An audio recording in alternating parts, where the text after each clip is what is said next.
ពិធីបុណ្យដានលៀននៅភូមិខ្ញុំបតកកតេស្មូតបែបទំនួញចំនួន3វគ្គ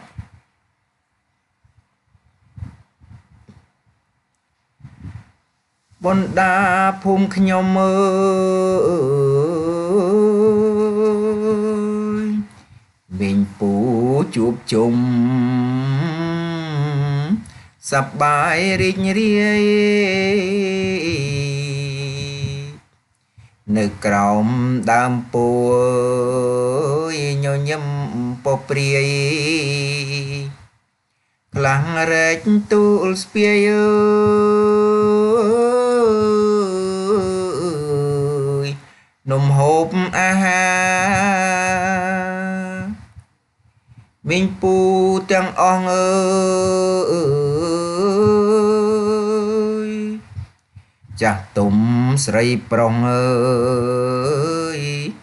រួមទាំងអាចារ្យរាប់បាតព្រះសង្ឃអើយបួងសួងទេវតាស្ដាប់លោកទេសនាអើ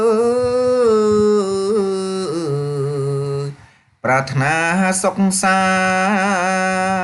ន្តពិសេសសំដល់អើយសម្បូរភោគផលអើ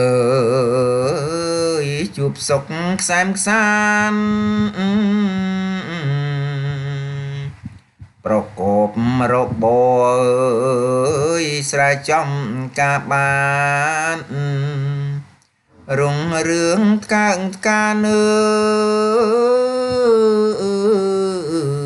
យជាប់ជាប្រចាំ